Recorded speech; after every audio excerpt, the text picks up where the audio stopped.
This has been one of the most blowout months in the stock market in my entire investing career. Thanks to my holdings in Tesla, Microsoft, Apple, Facebook, I am up to $172,748. In fact, I received over $900 in dividends this month, which I reinvested into RioCan along with Facebook, luckily before their earnings, which, by the way, if you missed Apple or Facebook earnings, it was such a blowout quarter, it might as well have been a Guinness World Book of Records, something none of us could have foreseen. Now, these earnings were actually pushed back because all these tech giants were called to a congressional hearing in front of Congress. The purpose of today's hearing is to examine the dominance of Amazon, Apple, Facebook, and Google. Simply put, they have too much power.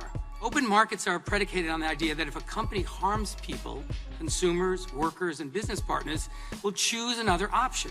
We're here today because that choice is no longer possible. So my first question, Mr. Pichai, is why does Google steal content from honest businesses? Mr. Chairman, with respect, I disagree with that characterization. I'm going to leave the link in the description below. It is a 6-hour video, but I promise you it is worth skimming through. And in light of all of that, if you guys want to support this channel and track your portfolio the same way I do here, you can head on over to thechartmaster.com. But I am so excited to break all of this down for you. So let's jump.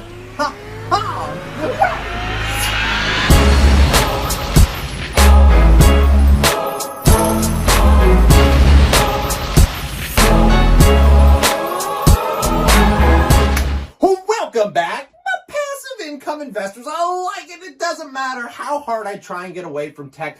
It just seems to be the most recession-proof investment that nobody thought you could have made. Most people think, healthcare, consumer staple, but apparently it's tech. Tech is the new wave that runs the world, and you've got to be a part of this. I don't know how many times I have to tell you guys, you got to have exposure to this, whether it's through like QQQ ETF, a NASDAQ 100 ETF. Get some exposure to tech, guys. I'm not going to keep jamming that down your throat, but getting into my tax-free savings account, I did purchase some more RioCan in here. Now it's paying me, this account alone, just off RioCan, around $538 annually. I believe I am done buying my REITs. I'm officially fully loaded on RioCan, which we'll see as we go through my other accounts. But I want to talk about the big news in this account, which is Apple, which just came out with earnings yesterday. And I don't know, I was just so under anticipating Apple to have record iPhone sales and like iPad sales, services, everything just blow out quarter here, folks. And let's just take a quick peek at their numbers here, shall we? In the second quarter here in 2020, in a full shutdown recession with the entire world seemingly falling apart,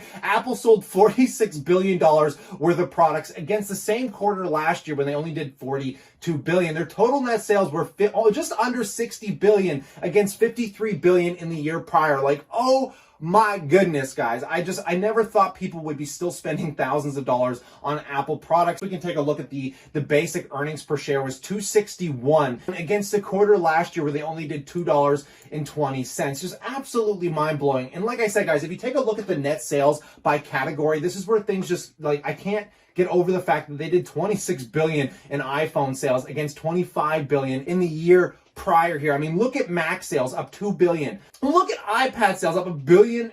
Wearables and home accessory up $1 billion. Services up $2 billion. Why does Apple just never stop winning here? I'm so glad I am a shareholder in this company. And yes, I know I'm a little excited, but you guys need to be excited for the companies you love holding that are basically going to get you to your financial independence, retire early journey. Now let's move into my managed account where my largest holding is Facebook, which also, I was expecting this actually. I told you guys, I keep saying Facebook's the most underrated S&P top 10 company. It's just been getting battered news constantly about how much people are boycotting Facebook, fake news this, politicians that. And meanwhile, Facebook is basically running middle-class America right now. And when you become a product that might as well be similar to Coca-Cola in the way people use it on a daily basis, I mean, you just knew they were going to have somewhat decent earnings, especially with everybody on lockdown. And we're not just talking decent earnings here. We're talking straight out, like, blowout quarter here. Taking a look at the revenues on advertising at $18.321 billion against the same quarter in 2019 when they only did $16 billion. There's one thing this pandemic has done. It has really exacerbated and shined a light on what society's doing with themselves here, guys.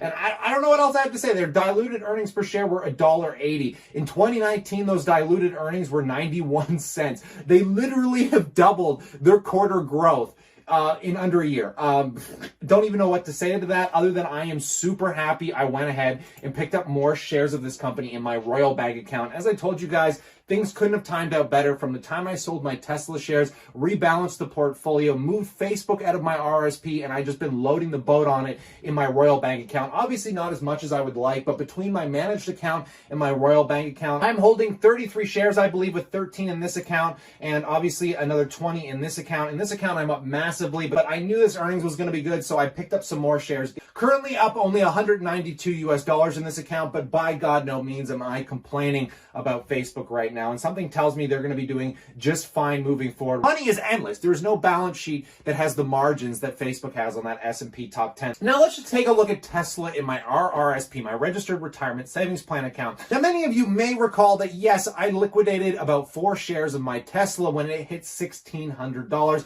at which today it is sitting at $1,476, and I feel like I made a really good call on that one. I wanted to sell more, but I'm having a hard time parting with all of my shares here, but I was glad that I put it into Pepsi, which is holding flat. The idea was to stabilize my portfolio. And the reason I wanted to stabilize my portfolio, I don't like the rocky ride that I have been on. My portfolio does like $10,000, $15,000 mood swings on a bi-daily basis. So I wanted to buy companies that had less volatility to them and a very stable dividends. And Pepsi fits that description perfectly. As we can see, I am not up, I am not down on my Pepsi position, actually saving me between $500 and $1,000. Why? Well, if I left those 4 shares in Tesla when I was at $1,600, I would be down over $150 a share today. So yes, Pepsi seemed to have been the better buy in the macro aspect of things. Now that may change. I'm not saying Tesla can't go back up to $1,600 and push into $2,000 or something by the end of the year or going into next year. I still feel like Tesla is in a very hype state right now, and it's not trading off its fundamentals, which gets a little bit concerning. I'm a long-term bull on the company, but I'm scared that they're going to have to spend a lot of time building up production, getting to their current valuation, which usually means that these companies that don't pay dividends can flatline for a very long period of time before you start getting any further capital growth. So if you're thinking about buying Tesla,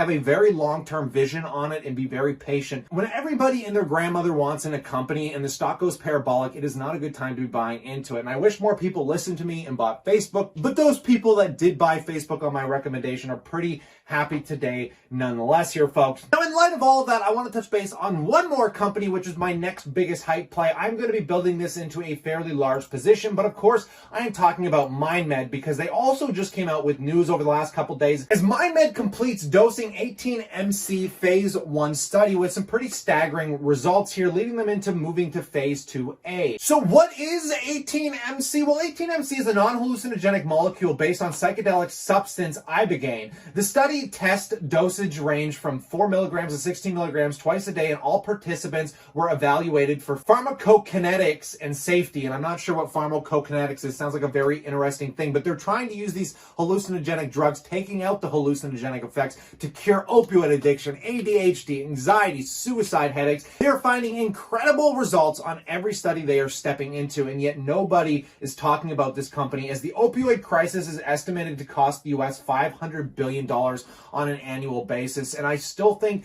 this is going to be my lottery ticket to making me 6 figures to even 7 figures, as I plan on scaling this position over the rest of the year to about 10,000 shares. I currently have just under 2,000 shares in the company between 2 different brokerage accounts. And like I said, guys, this is a ticking time bomb. You're going to have to be really patient. There's a lot of risk in this. You guys can go check out my older videos on that. But nonetheless, guys, I don't even know what to say to all of this, but at least the economy is getting better. Canada is moving into phase 3, opening up. Parks are open. We have some really low CV cases, which I think we're going to start to see some CV cases go up as the economy opens. But luckily, schools aren't coming back until September. But everything is starting to go back to somewhat of a normalcy, or at least we can see somewhat of a normalcy, not into the too distant future here. And I'm hoping, best case scenario, guys, as we are already seeing with companies like Johnson & Johnson, Veritex, Moderna, all these companies have really good results coming out of their CV trials. So long as we can predict that there's a cure coming online sometime between December and Q1 of 2021, there is no reason that the stock market isn't going to start seeing a rebound from here. And if you've been holding tech stocks,